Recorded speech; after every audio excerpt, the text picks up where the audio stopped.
Chris Farley became breakout star on Saturday Night Live, playing everything from awkward, soft-spoken characters to wild, explosive, and physical ones.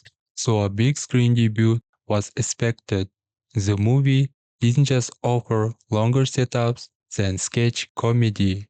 It gave him room to tell an actual emotional story and truly show the full range of his talent. That movie was Tommy Boy at Paramount. You said you'd be coming back this way again, baby. The story that emerged was of Tommy Callahan, the well-meaning but mature heir to a Midwestern auto parts company. After his father's sudden death, Tommy is thrust into responsibility, forced to take on his dad's annual sales trip in a last-ditch effort to save both the family business and town that depend on it. Joining him on the road in his late father's sarcastic and tightly wound assistant Richard Hayden, played by David Spade. Time out. Bad idea. I don't think anyone could help baby Huey out there on the road. Do you have a better suggestion? Farley and Spade work as perfect comedic duet. Spade's character is smart, sarcastic, and straight-laced, Hey, does this suit make me look fat? No. Your face does. while Farley is loud, goofy, and completely unpredictable.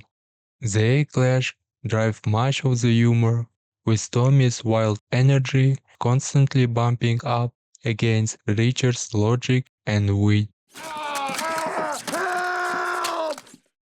The movie's comedy isn't just in random gags.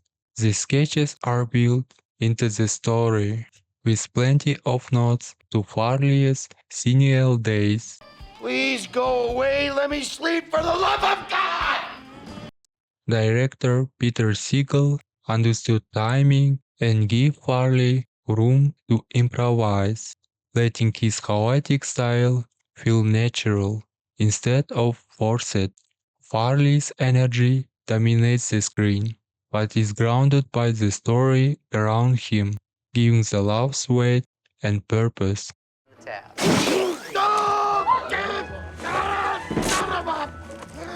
The movie centers on Tommy's relationship with his father, how he grew up, stepped into his father's shoes, and ultimately carries on his legacy.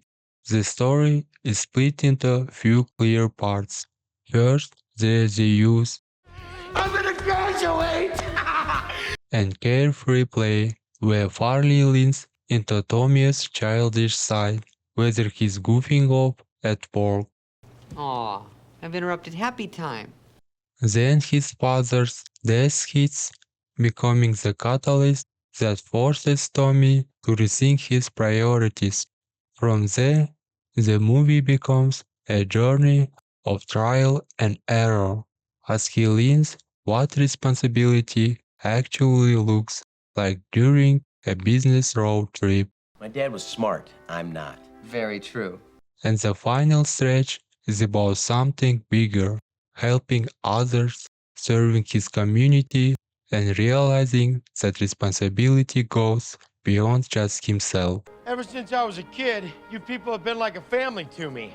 Every gag, every bit of physical comedy is driven by the plot and Tommy's growth. The blend of laughs and genuine warmth is what makes Tommy Boy more than just a comedy. It is a showcase of Chris Farley at his absolute best. Brothers don't shake hands. Brothers gotta hug. Despite lukewarm critical reception, Tommy Boy was a huge box office hit. Paramount quickly greenlighted a follow-up looking to capture that same magic.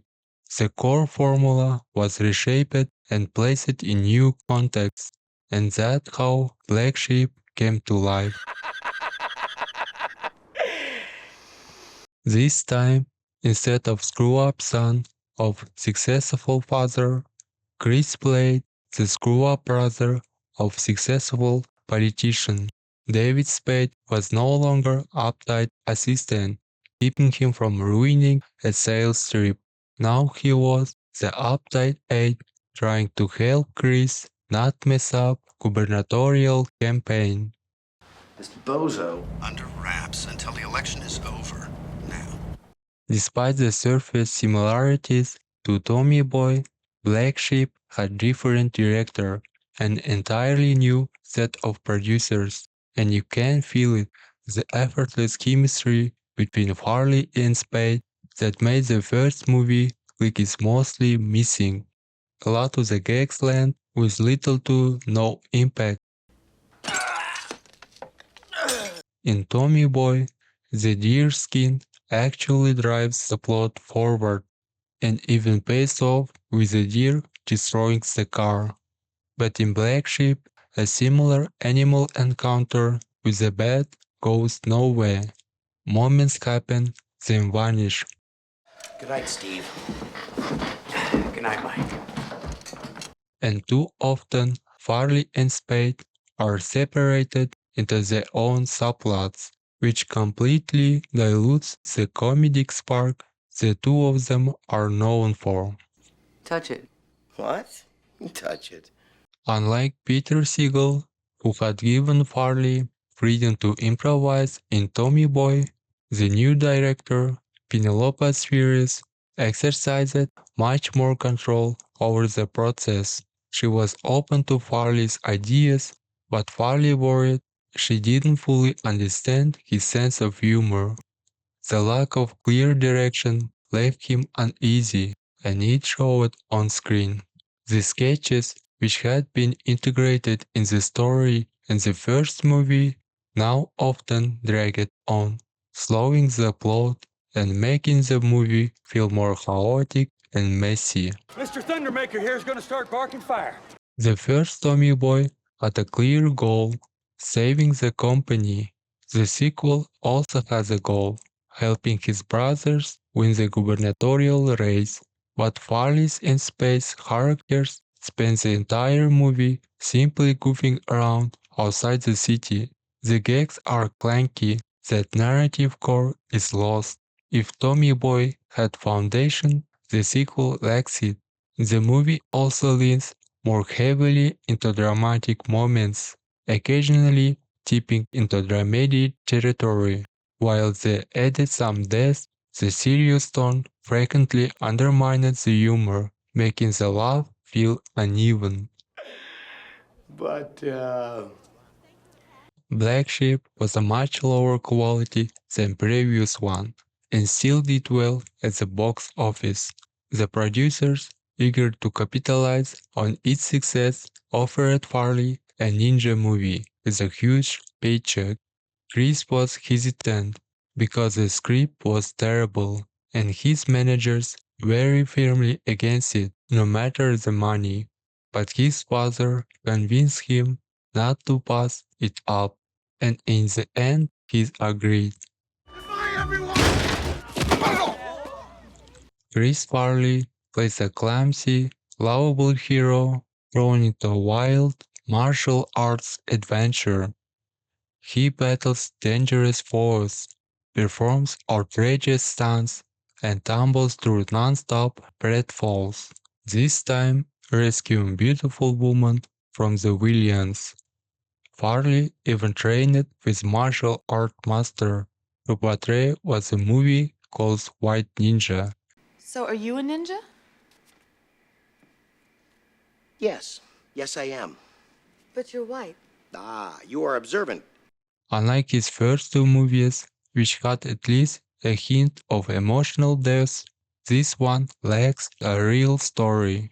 It's a string of loosely connected sketches, and even Chris Rock's cameo can elevate it.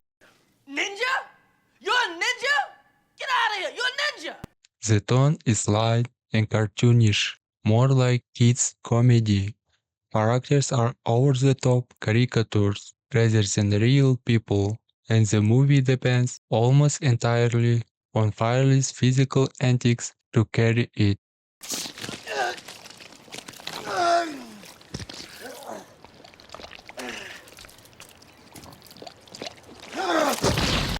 Farley, working undercover in the movie, alternates between performing chief with magic tricks and chatterbox counterfeiter. Taken individually, these moments are funny, like classic SNL sketches, but as whole, they don't quite fit together, feeling like a series of incongruous sketches stitched together rather than a solid story. Ultimately, Farley's movie career was tragically cut short by his sudden death. He never fully realized his enormous potential on the big screen, how much joy and laughter he could have given us. Still, we'll always remember him for SNL and Tommy Boy, and as one of the greatest comedians of the 90s.